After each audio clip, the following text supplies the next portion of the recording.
నానీది ఏమి వేషమురా ఈ భాష ఈ వేషమెవరి కోసమురా అన్య భాషలు నేర్చి ఆంధ్రంబురాదనుచు సకిలించు ఆంధ్రుడా చావవెందుకురా అంటారు కాళోజీ నారాయణరావు. ఆయన జయంతి ఇవాళ తెలంగాణ భాషా దినోత్సవం. సాగిపోవుటే బతుకు ఆగిపోవుటే చావు తొలగి తోవిడిచ్చు తోసుకొని పోవలయ్యు అని చెప్పేసి ఆయన చాలా విషయాలు చెప్తాడు. అంటే ఇక్కడ అన్నపురాసులు ఒక చోట, ఆకలి మంటలు ఒక చోట, హంసతూలికలు ఒక చోట, అలసిన దేహాలు ఒక చోట, ఎందుకురా ఇదంతా పరిస్థితి అంతా కూడా మారిపోవాలని చెప్పేసి ఆనాడే చెప్పిండు కాళోజీ. అది ఈనాడు నిజమైతా ఉంది.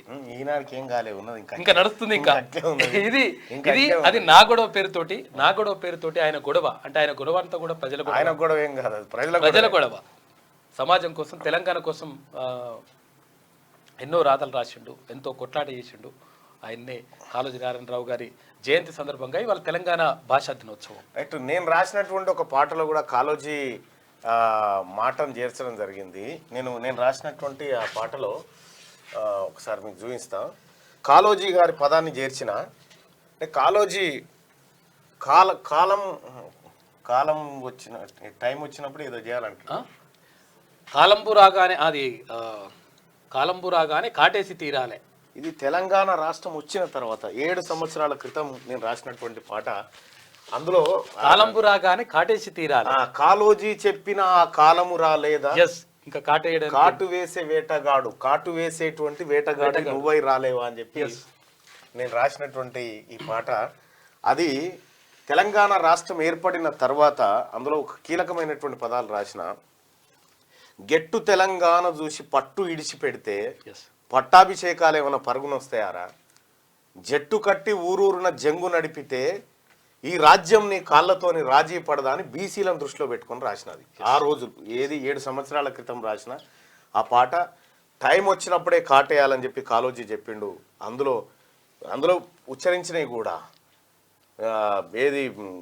ఈయన సర్దార్ సర్వాయి పాపన్నకు సంబంధించినటువంటి అంశాన్ని తీసుకున్న తర్వాత చాకలి ఐలమ్మని తల్లి కోడి ఒక గద్ద మీదికెళ్ళి వస్తుంటే ఒక తల్లి తన రెక్కలను ఎంత పెద్దగా జాపి తన పిల్లల్ని కాపాడుతూ ఉంటుంది.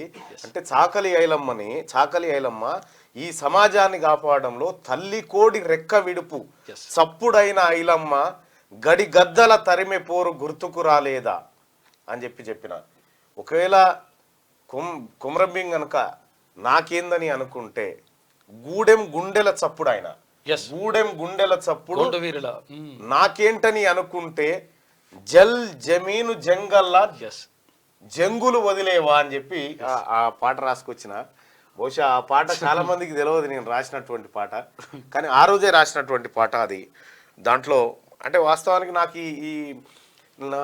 ఈ రాయరావు వాస్తవానికి ఏదున్నా కూడా కొద్దిగా నాలో కొద్దిగా ఏమైనా భావోద్రేగము ఆవేశం ఏదన్నా ఉంటే అది పాట రూపంలో పెట్టాలనుకుంటే ఇక ఎవ్వడు ఊహించని పాట రాస్తా, ఆలోచనలు అల్లుకపోతాయి, వట్టిగానే రాసేస్తాను పాట. నేను పాట రాస్తానుకో గట్టిగా 10 నిమిషాలే పడుతుంది నాకు, మళ్ళీ కాగితం మీద కూడా రాసేది ఉండదు నోటితోటే. అంటే అట్లా తెలంగాణ రాష్ట్రం ఏర్పడ్డ తర్వాత ఇంకా ఏం మిగిలింది తెలంగాణ రాష్ట్రంలో అని అంటే మిగిలిన మూమెంట్ ఏందో ఆ రోజు 7 సంవత్సరాల క్రితం పాటలో చెప్పడం జరిగింది. ఎందుకు చెప్పినా ఇక్కడ గూడెం గుండెలు గీతనేత పాపన్న గర్జించుడు మానేస్తే గోలుకొండ నవాబుకు చెమటలు పట్టేవేనా, ఈయన మానేస్తే ఈయన చేయకపోతే పట్టేవా అని చెప్పి రాసిన. ఇందులో ప్రతి అంశాన్ని కూడా చాలా క్షుణ్ణంగా చాలా అర్థవంతంగా పేర్చుకుంటూ వచ్చిన. సరే ఆ పాట 10 టీవీలో రాసింటి, 10 టీవీ వాళ్ళు ఆ పాటను డిలీట్ చేసిరు. ఏది 10 టీవీ యాజమాన్యం మారిన తర్వాత డిలీట్ చేసిరో ఏం చేసిరో మనకు తెలియదు. మొత్తానికైతే ఆ పాట అట్లా ఉండే. ఆ పాటని మళ్ళీ నేను కొంచెం మళ్ళీ రీరైట్ చేసేటువంటి ప్రయత్నం చేస్తా. వీలైతే నువ్వు చూడు, నువ్వు చేయి, దాంట్లో ఏలు పెట్టి ఆ పాటనన్నా సెట్ చేయి. అంటే విషయం ఎందుకు చెప్తానంటే నాకు 7 తెలంగాణ రాష్ట్రం వస్తుంటే వచ్చిన తెలంగాణ రాష్ట్రంలో బీసీలకు ఏముండదు అనేది నేను ఆ రోజే గ్రహించిన. ఇది వచ్చే తెలంగాణ కేవలం పెత్తందారుల చేతుల్లోకి, ఆంధ్ర వాళ్ళ గుప్పిట్ల నుంచి పెత్తందారుల చేతుల్లోకి పోతా ఉందనేది ఆ రోజు మేము పరిశీలించినటువంటి అంశం అది. ఆ తర్వాత కూడా అదే స్ట్రగుల్ మన బీసీలకు సంబంధించి మనం ఏం చేసినాం బీసీలమంతా కానిస్టేబుల్కి ఇష్టయ్య వాళ్ళు వీళ్ళు అందరు కలిసి తుపాకులతో కాల్చుకొని శ్రీకాంతాచారి తలగబెట్టుకొని అందరం తెలంగాణ ఉద్యమాలు చేసిరు బీసీలంతా. తెలంగాణ ఉద్యమాలు చేసుకొని తెలంగాణ వచ్చింది కదా అని అమ్మయ్య ఏలుకోపోరు సార్ ఎవరైతే ఉంది అని ఇడిచిపెట్టిరు అన్నట్టు. ఇగో ఈడనే జరిగింది మోసం. ఎందుకు చెప్తా ఉన్నా ఈ మాట అనంటే వాస్తవానికి తెలంగాణ రాష్ట్రంలో ప్రతి ఉద్యమంలో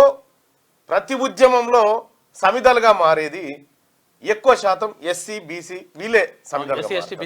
వీళ్ళే సమిధలుగా మారుతూ ఉంటారు. అప్పర్ క్యాస్ట్ లో కూడా లేరని కాదు, ఉన్నారు, కానీ కొద్దిగా సామాజిక స్పృహ ఉన్నటువంటి వాళ్ళు మాత్రమే. కానీ అప్పర్ క్యాస్ట్ లో కూడా ఒక దోపిడీ వర్గం ఉంటుంది. అప్పర్ క్యాస్ట్ లో అందరు కాదు, అప్పర్ క్యాస్ట్ లో కూడా చాలా మంది ఈ కింది వర్గాలతో మిళితమైనటువంటి వాళ్ళు ఉంటారు. కానీ అందులో దోపిడీ వర్గం అనేది ఒకటి ఉంటుంది. ఆ దోపిడీ వర్గం స్వార్థ ప్రయోజనాల కోసమే మొత్తం అప్పర్ క్యాస్ట్ అంతా బదనాం అవుతుంది, సేమ్ టైం ఈ వర్గాలు దోపిడీకి గురవుతాయి. లైక్ చేయండి,